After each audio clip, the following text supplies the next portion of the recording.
नमस्कार दोस्तों स्वागत है आपका वर्मा लर्निंग पॉइंट चैनल में। और इस चैनल पर आप देख रहे हैं जनरल साइंस के अंतर्गत बहुत ही महत्वपूर्ण क्वेश्चन सीरीज। और ये सीरीज का 22 पार्ट्स है। इससे पहले पार्ट आप चैनल की प्लेलिस्ट में जाकर देख सकते हैं। तो चलिए शुरू करते हैं बगैर देरी किए हुए। क्वेश्चन नंबर 1, जब कभी कार्य ऊष्मा में बदलता है या ऊष्मा कार्य में बदलती है तो किए गए कार्य व उत्पन्न ऊष्मा का अनुपात एक स्थिरांक होता है जिसे ऊष्मा का यांत्रिक तुल्यांक कहते हैं। इसका मान कितना होता है? क्वेश्चन दोबारा से सुन लीजिए। जब कभी कार्य ऊष्मा में बदलता है या ऊष्मा कार्य में बदलती है तो किए गए कार्य व उत्पन्न ऊष्मा का जो अनुपात है एक स्थिरांक होता है जिसे ऊष्मा का यांत्रिक तुल्यांक कहते हैं। तो इसका मान कितना होता है? तो दोस्तों इसका मान जो होता है वो 4186 जूल होता है प्रति किलो कैलोरी होता है, या 4.186 इंटू 10 की पावर 7 अर्ग प्रति कैलोरी होता है। अर्ग प्रति कैलोरी होता है। नेक्स्ट क्वेश्चन देखिए। जब कुछ पानी का लगातार मंथन किया जाता है तब उसका ताप बढ़ जाता है। जब कुछ पानी का लगातार मंथन किया जाता है तो उसका ताप बढ़ जाता है। इस क्रिया में यांत्रिक ऊर्जा का रूपांतरण जो है ऊष्मीय ऊर्जा में होता है। यांत्रिक ऊर्जा का रूपांतरण ऊष्मीय ऊर्जा में होता है। नेक्स्ट क्वेश्चन देखिए। वाष्प इंजन में उगलते हुए जल का तापमान किस कारण से उच्च हो सकता है? वाष्प इंजन जो होता है उसमें उगलते हुए जल का तापमान किस कारण से उच्च हो सकता है?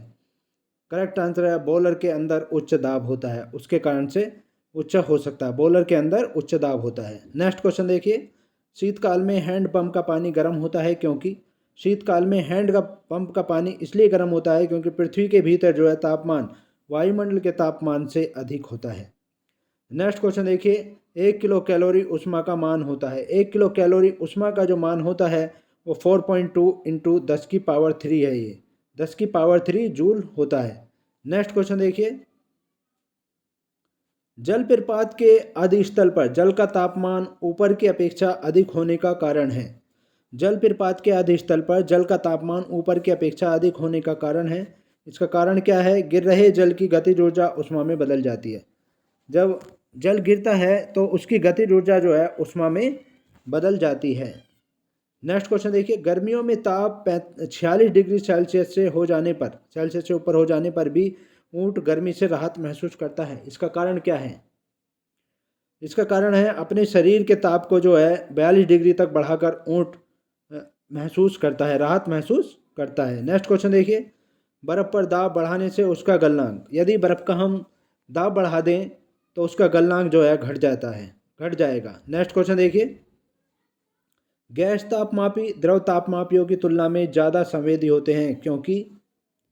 गैस तापमापी जो है द्रव तापमापियों की तुलना में ज़्यादा संवेदी होते हैं क्योंकि गैस का प्रसार जो है गुणांक अधिक होता है। गैस का प्रसार गुणांक अधिक होता है। नेक्स्ट क्वेश्चन देखिए। ताप युग्म तापमापी किस सिद्धांत पर आधारित है? ताप युग्म तापमापी जो सिद्धांत पर आधारित है सीबेक के प्रभाव पर आधारित है। सीबेक के प्रभाव पर आधारित है तापमापी युग्म तापमापी।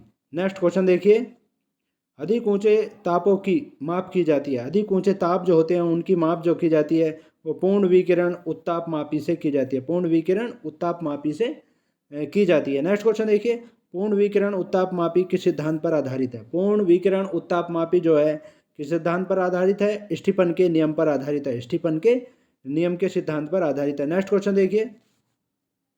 दूर की वस्तुओं जैसे सूर्य आदि का ताप किस तापमापी के द्वारा मापा जाता है? दूर की वस्तुएं होती हैं जैसे सूर्य आदि का ताप किस तापमापी के द्वारा मापा जाता है? पूर्ण विकिरण उत्तापमापी के द्वारा मापा जाता है। पूर्ण विकिरण उत्तापमापी के द्वारा मापा जाता है। नेक्स्ट क्वेश्चन देखिए। ठंडे देशों में पारा के स्थान पर अल्कोहल को तापमापी द्रव के रूप में वरीयता दी जाती है क्यों दी जाती है? ठंडे प्रदेशों में पारे के स्थान पर अल्कोहल को तापमापी द्रव के रूप में वरीयता दी जाती है। क्यों दी जाती है? क्योंकि अल्कोहल का द्रव्यांक जो है निम्नतर होता है। अल्कोहल का द्रव्यांक निम्नतर होता है। नेक्स्ट क्वेश्चन देखिए। विकिरण पायरोमीटर से कितना तापक्रम नापा जाता है? विकिरण पायरोमीटर से जो तापक्रम नापा जाता है वो 8000 डिग्री सेल्सियस से ऊपर का होता है। 8000 डिग्री सेल्सियस से ऊपर का तापमान नापा जाता है। नेक्स्ट क्वेश्चन देखिए। थर्मोकपल या ताप युग्म किसके द्वारा बनाया जाता है? थर्मोकपल या ताप युग्म किसके द्वारा बनाया जाता है? तो ये बनाया जाता है दो असदृश्य वस्तुओं के द्वारा बनाया जाता है। दो असदृश्य वस्तुओं के द्वारा बनाया जाता है। नेक्स्ट क्वेश्चन देखिए, सूर्य का ताप मापा जाता है। सूर्य का ताप जो मापा जाता है वो पायरोमीटर तापमापी द्वारा मापा जाता है। पायरोमीटर तापमापी द्वारा मापा जाता है। नेक्स्ट क्वेश्चन देखिए, किस तापमापी को पायरोमीटर कहा जाता है? किस तापमापी को पायरोमीटर कहा जाता है? करेक्ट आंसर है विकिरण तापमापी को पायरोमीटर कहा जाता है। विकिरण तापमापी को पायरोमीटर कहा जाता है। नेक्स्ट क्वेश्चन देखिए, फ़ारेनहाइट और सेल्सियस के बीच संबंध को दर्शाता है।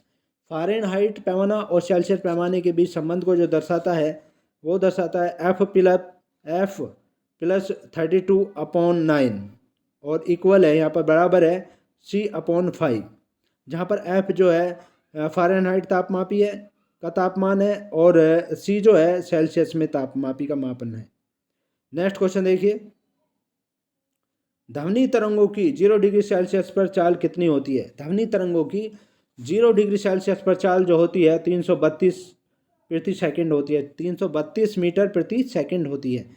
नेक्स्ट क्वेश्चन देखिए, अपश्रव्य तरंगों की आवृत्ति कितनी होती है? अपश्रव्य तरंगों की जो आवृत्ति होती है वो 20 हर्ट्ज से कम होती है। 20 हर्ट्ज से कम होती है। नेक्स्ट क्वेश्चन देखिए, पराश्रव्य तरंगों की आवृत्ति कितनी होती है? पराश्रव्य तरंगों की आवृत्ति जो होती है वो 20 किलो हर्ट्ज से अधिक होती है, यानी 20,000 हर्ट्ज से अधिक होती है। 20,000 हर्ट्ज से अधिक होती है या 20 किलो हर्ट्ज से अधिक होती है। नेक्स्ट क्वेश्चन देखिए, पराश्रव्य तरंगे मनुष्य द्वारा, पराश्रव्य तरंगे जो होती हैं जिनकी क्षमता होती है 20 किलो हर्ट्ज से अधिक होती हैं वो नहीं सुनी जाती है, मनुष्य के द्वारा नहीं सुनी जा सकती हैं। नेक्स्ट क्वेश्चन देखिए,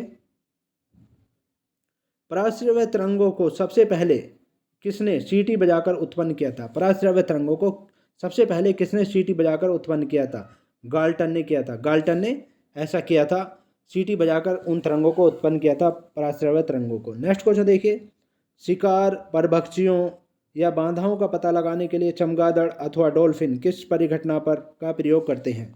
शिकार, परभक्षियों या बाधाओं का पता लगाने के लिए चमगादड़ अथवा डॉल्फिन जो परिघटना का प्रयोग करते हैं वो प्रतिध्वनि का निर्धारण करते हैं। प्रतिध्वनि का निर्धारण करते हैं।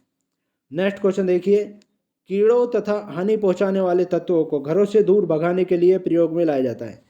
कीड़े जो होते हैं तथा हानि पहुंचाने वाले तत्व जो होते हैं उनको घरों से दूर भगाने के लिए क्या प्रयोग में लाया जाता है? अल्ट्रासोनिक तरंग प्रयोग में लाई जाती है। अल्ट्रासोनिक तरंग प्रयोग में लाई जाती है। नेक्स्ट क्वेश्चन देखिए, ध्वनि का तालत्व या पिच किस सिद्धांत पर कार्य करता है? किस सिद्धांत पर निर्भर करता है? ध्वनि का तालत्व या पिच जो है किस पर निर्भर करता है? वो आवर्ती पर निर्भर करता है। आवर्ती पर निर्भर करता है। तो ये थे महत्वपूर्ण क्वेश्चन। इसके नेक्स्ट पार्ट में आपसे फिर मुलाकात होगी। तब तक के लिए शुक्रिया। Thanks so much.